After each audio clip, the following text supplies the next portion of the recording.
मैं आता हूँ बिलाल सर, आपके पास चले आता हूँ। और बिलाल सर, इसमें देखिए दो चीजें हैं इसमें। एक तो ये राहुल गांधी का एक्स आया, और ये बिल्कुल ठीक एक्स है मुझे लगता है। उन्होंने जो एक एक्स किया है राहुल गांधी ने, ये इसमें है वो उसका जो कि सार ये है कि जब छिपाने के लिए कुछ नहीं होता तो डरने की भी कोई बात नहीं होती। दुनिया जब एक समझौता की हो, प्रधानमंत्री को कुछ सवालों से घबरा कर भागते देखती है, तो भारत की छवि पर क्या असर पड़ता है। वही बात जो अभी कहीं अनिल सिन्हा साहब कह रहे थे, और उसको शाबाशी मिल रही थी कि ध्रुव राठी उसको कहीं बकफ कर रहे हैं, और उसमें थोड़ा सा तंज भी कस रहे हैं हमारे लिए कि क्या हमारे लिए वो है। उसके बाद हमने पूरा देखा है, देखिए, हाँ आपने भी देखा होगा, हमने भी देखा है कि वो प्रेस कॉन्फ्रेंस भी विदेश मंत्रालय ने की थी, और उसमें भी वो भिड़ती रही पूरे समय। उसने उसमें प्रतिकार किया कि नहीं, हमें ये नहीं है। वहां आए बाय शाय कर रहे थे जो हमारा विदेश मंत्रालय है, तो वो बाकायदा कि नहीं मुझे ये जवाब चाहिए, नहीं दे रहे हैं तो मत दीजिए, लेकिन इस पे दीजिए, अब यहां वहां ना जाइए, कोविड और उस पे ना दीजिए। लेकिन कुल मिलाकर ये जो अब उसने एक और किया है, मैं कह रहा हूं कि कोड़ में खाज भी है कि बीजेपी तुल पड़ी है, क्या होगा क्या नहीं होगा। साथ में उसने राहुल गांधी का इंटरव्यू का कहीं उसने मांग की है कि राहुल जी इंटरव्यू दीजिए मुझको एक फोन पर। क्या करेंगे ये लोग, ये जो जिस तरीके से ट्रोल कर रहे हैं वो हो रहे हैं, वो तो उसने तो आपको एक्सपोज कर दिया जो अभी कह रहे थे। सब पर आपकी अपनी प्रतिक्रिया। हाँ, बिल्कुल ठीक फरमा रहे हैं आप संजीव जी। और अनिल सिन्हा जी ने भी बिल्कुल सही बात कही। मैं उसमें और एडिशन कर देता हूँ। दरअसल किसी भी देश का प्रधानमंत्री या हमारे देश के प्रधानमंत्री जब भी विदेशी भूमि पर जाते हैं, तो किसी सरकार या किसी पार्टी विशेष का प्रतिनिधित्व नहीं करते, बल्कि उस देश के लोकतंत्र और उस देश की राष्ट्रीयता का मैं प्रतिनिधित्व बहुत बहुत करते हैं। क्षमा चाहता हूँ, एक और चीज एड ऑन कर दूं। बीजेपी ये दलील दे रही कि वो मंच फोरम वो नहीं था सवाल करने वाला।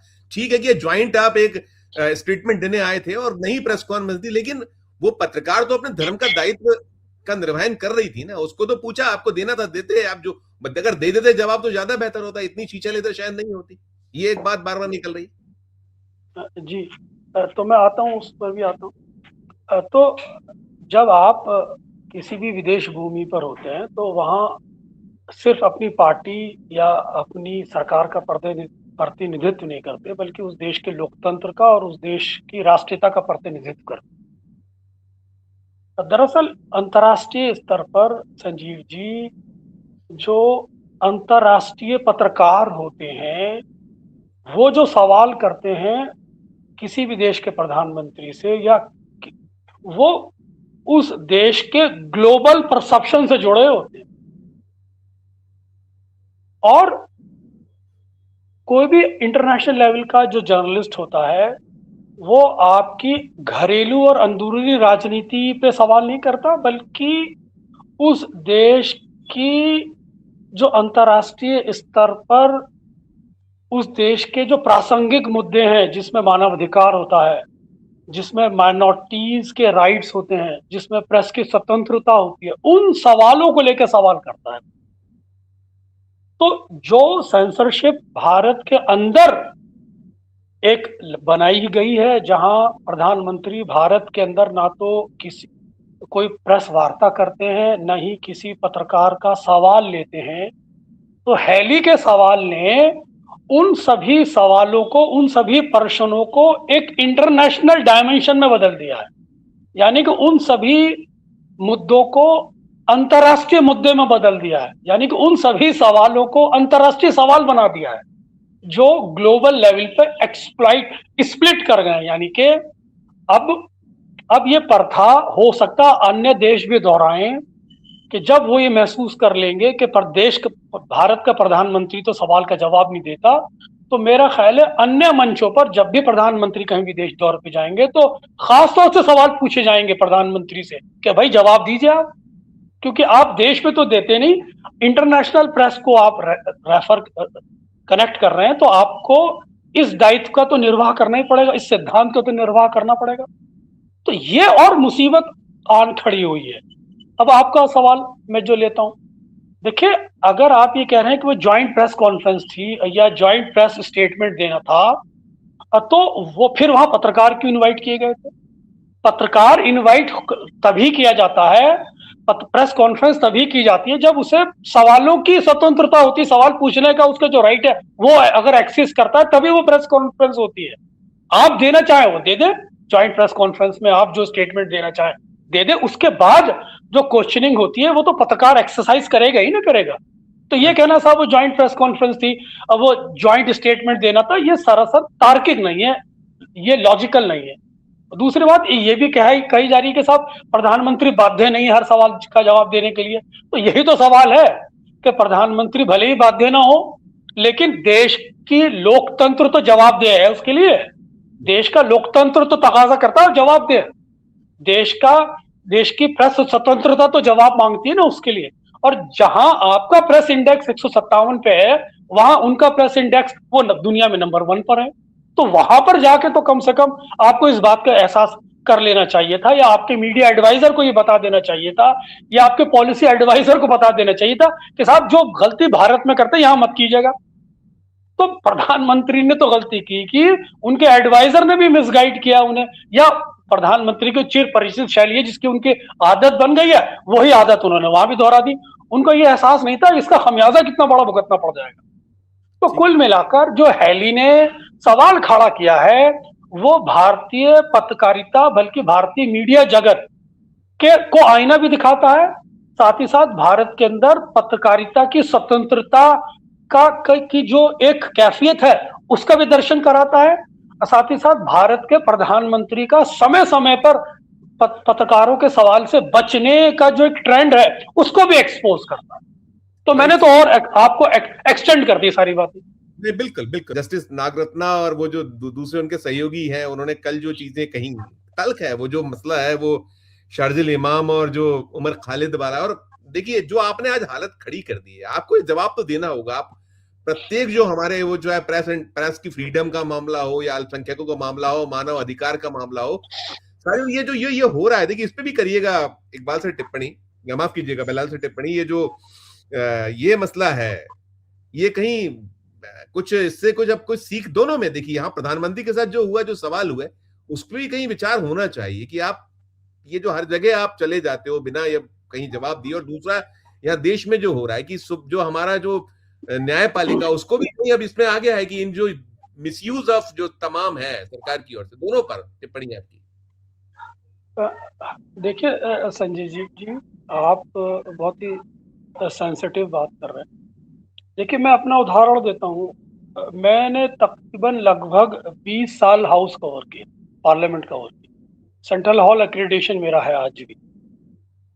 मुझे prime minister doctor Manmohan Singh अक्सर गलियारे में मिल जाते थे, और अगर मेरे को जरूरत पड़ती थी तो मैं आवाज लगा लिया करता था एसपीजी घेरे के अंदर। तो वो ठहर जाते थे और हमसे बात करने लगा करते थे, और इतने सौम्य भाषा में, इतनी पोलाइट भाषा में जो भी हमारा सवाल होता था उसे जवाब देके एड्रेस करके फिर मूव कर जाते थे। फिर ये हमारी नैतिकता होती थी, हम उनको ज्यादा डिस्टर्ब नहीं करते थे क्योंकि हमें अपने सवाल के जवाब मिल जाते। और ये एक बार नहीं हुआ, मेरे को अक्सर सरकारी फंक्शन में मेरे को ऐसे भी मौके मिले कि जहां मैं और प्राइम मिनिस्टर मनमोहन सिंह एक ही टेबल पे बैठे हुए और गुफ्तगू कर रहे हैं। एक समय तो ऐसा था कि एसवाई कुरैशी मेरे लेफ्ट पे बैठे थे, प्राइम मिनिस्टर मनमोहन सिंह सामने बैठे थे, और राइट पर एक दो पत्रकार और बैठे। तो जब ये सरकार आई तो मैंने पूछा ये कब तक चलेगी, तो बोले फिलहाल 5 साल तो चलेगी। इतनी भोलेपन से उन्होंने ये वाली बात कही कि मैं वाकई मुझे ताज्जुब होता है कि उस दौर के, उस समय जो पत्रकारिता का लोकतंत्र में अंदर जो जवाबदेही का एक तस्वुर है सरकारों का, उसको कितनी सुंदरता से निभाया जाता था।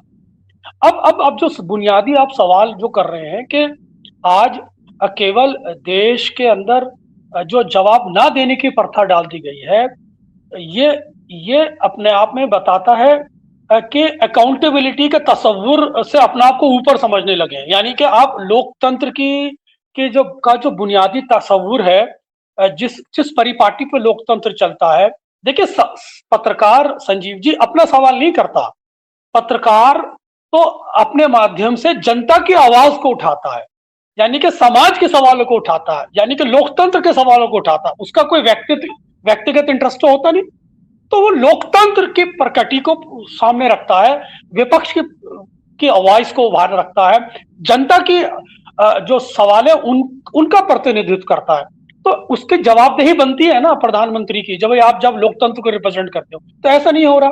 अब आपने पूछा कि सुप्रीम कोर्ट वाला सवाल, शर्जील इमाम वाला सवाल, तो ये तो ऐसे गंभीर सवाल हैं जो इस देश के अंदर जिनको बहुत ही एक बेंच उनको कह दे 1 साल ना आइएगा बैल के लिए, आपको नहीं है, और दूसरी तरफ वही जो कि बैल अधिकार और जो जेल है अपवाद वाली बात है, उस पर कहीं उन्हीं की दूसरी बेंच और जो चीफ जस्टिस ऑफ इंडिया की क्यू में है, उनका संभावना है वो हो जाएंगी नागरत्ना मैम जस्टिस जो है, तो फिर हाँ, उनके द्वारा उठाए रही है कि अब गंभीरता है, इसमें चिंतन का विषय है सुप्रीम कोर्ट या न्यायपालिका के खुद के लिए है, क्योंकि बाकी हम सरकार से उम्मीद तो कर नहीं सकते।